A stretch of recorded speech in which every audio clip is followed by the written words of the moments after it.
Byron Bradford, thank you so much for joining us. We really appreciate it. You served in the United States Army, you're now in business, and you are running to become Tarrant County Judge. Why is that, and what are your priorities? Well, I'm running because I retired in 2016, and I want to show other veterans that, once you serve your country, you still can be of service in your communities. My priority is number one is to make sure that I have a mnemonic called TAILS, which is transparency, economic development, lower taxes, and safe community. So that's to ensure equality amongst everybody, so that's something I want to focus on. And as you know, this is a crowded field, so why should voters select you over the other Republicans in the primary? Well, for one, I am the only veteran on the ballot that's took an oath to serve this country, and I also served in Texas National Guard for 9 years. But more importantly than that, I feel like I'm the only one on the ballot in this particular race that can be fair and impartial. Because this seat does not belong to the Democratic Party, Republican Party. This seat belongs to the citizens of Tarrant County, and I want to give it back to them. And I wanted to ask you about that because I know previously you've been a Democrat, you're now a Republican. Talk to me a little bit about how you got to that. I retired in 2016, so I really didn't understand politics that much, to be honest. But I got a call from the Democratic Party where I was living at, and they asked me to run for that seat. So as a person that wanted help, that's what I did. Later, I realized that, I should have took more time to think it through or talk to some people in the business, which I later did, and they explained some things to me. And so I figured it was a learning experience. I'm not going to say it was a bad experience because I learned a lot from that about my politics and how conservative I really am, and that it wasn't a bad experience. Again, I'm glad I went through that process so I can understand what I stand for and how to do things right going forward. You spoke about your priorities before, and I'm wondering, what do you believe are Tarrant County's most pressing needs, and how would you go about solving them? Well, as you look, Texas population is going to double by 2050. We see the bottlenecks on the roads right now in the morning. Population from Texas has increased by 125%. Vehicle use has increased by 172%, and highway usage has increased by 238%. We've only had a 19% increase in highway space. So that's going to be critical going forward, and I think that's something the Commissioner's Court and the North Central Texas Council of Governments, something we need to lean on, not just for Texas, but definitely Tarrant County, because we are the third largest county in the state. And what else do you think, what else is on your radar if you're elected on what you'd like to do? Well, one of my experiences in the military was a SARC, was a Sexual Assault Response Coordinator. I want to make sure that we clear all the rape kits in our county. That's one of the first things I want to get started on, working with the District Attorney's Office as well as Sheriff Wayborn, the local Sheriff Department. We want to clear those rape kits because what I've learned through my experience is that it's normally the same people committing those crimes. So if we go ahead and hammer down on those people, we can make our community safe and our mothers, daughters, and even our sons safer. As you mentioned, Texas is growing. And so I'm wondering about economic development and jobs, et cetera. What's your thought about attracting more jobs to Tarrant County? Well, for one, every $1 billion invested in infrastructure will create 12 to 15,000 jobs. Those jobs, 61% of those jobs are construction jobs, 12% is manufacturing, and 7% is retail. And those are middle class jobs. So during the pandemic, the middle class has been greatly affected. So that's who I want to try to get them back on equal footing so we can get our economy back on track. So again, I think 61% is construction, 12% manufacturing, 7% retail, 80% is middle class. So the middle class need to get back on board. One issue that you're hearing a lot about, regardless of party, but mostly among Republicans, is property tax reform. Where are you on that? For property tax reform, we have when those assessments come out, you can challenge that assessment, you can appeal it, or you can see where there's a discount for you for seniors or veterans. So we have things in place already that they need to challenge. Some people just don't know they can challenge it, and they have 6 weeks to do that. So I would use, instead of implementing more red tape, I think let's try to use that first and see how that works. And if that starts working, maybe people can start benefiting from challenging their tax assessors with the values of their homes. And what about the property tax rate in Tarrant County? Well, it is high. I think we can work on definitely the state of Texas is spending way too much money. We have to cut spending. Well, if we cut spending, we can create a surplus and we can push that money back because a lot of it's going to the schools, and we can push that money back to the homeowners at the end of the year instead of filtering out the people. Well, let's give it to those people that paid into it.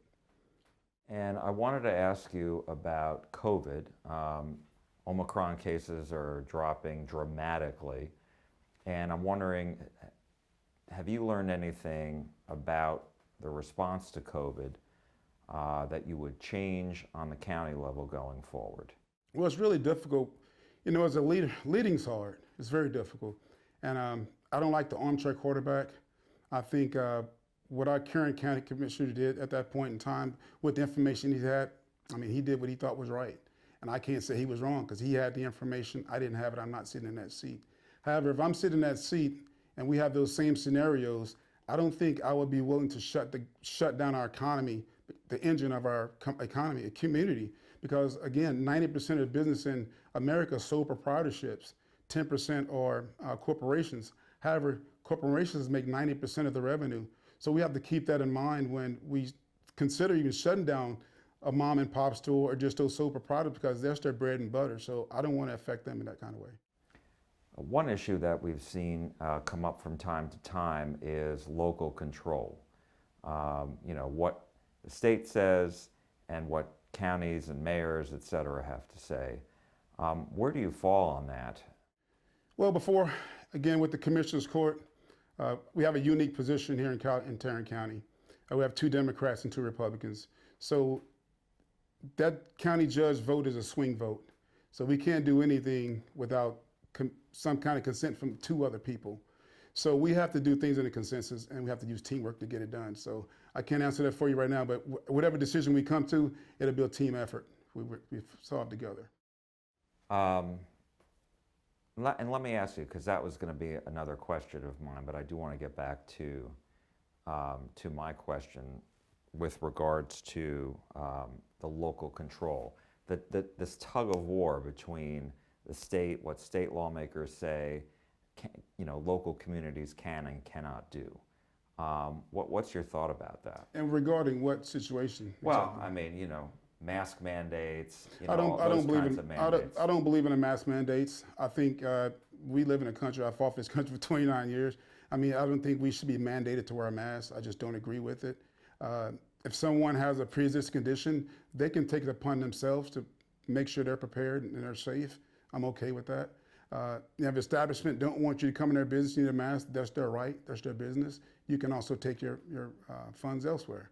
So that's an individual choice, I feel. And that's something I think the state should not be involved in, or the federal government.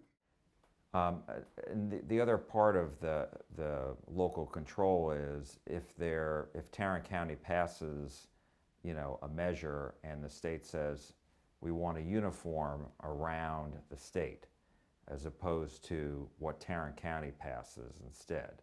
For example, businesses, you know, could the county decide we expect businesses to provide sick time to their employees?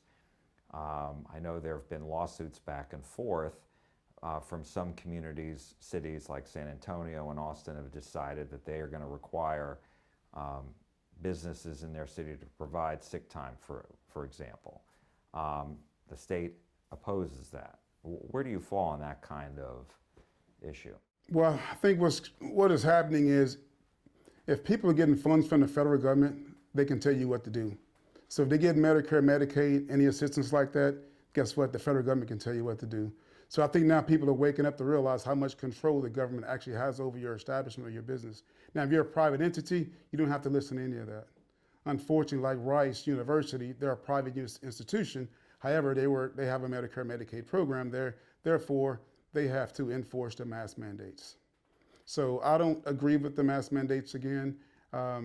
That's something, again, as a county commissioner, we have to vote on that. But as far as trying to acknowledge what the state wants us to do, I have to cross that bridge when I get there, and that may be a case-by-case basis. And I did want to ask you about your point before with regards to, you know, politics on the court. And as you know, this is a partisan office, Tarrant County Judge. but it is a local government. So does there, in your mind, have to be a balance struck between the two? I think so. I mean, that's the only way we can go forward. We have to compromise. And one of my not mnemonics, my thought process is, focus, fair, and flexible. We have to be focused. We have to be fair and be flexible. Again, as a senior non-commissioned officer, part of our creed was being fair and impartial when recommending punishments and rewards. And so, as a county judge, I have to be fair and impartial when dealing with my constituents and subordinates, as well as the employees of Tarrant County. Take all that in consideration. Byron Bradford, thank you so much for joining us. We appreciate it. That was fine. Thank you, sir, very much. Thank you for having me. Thank you.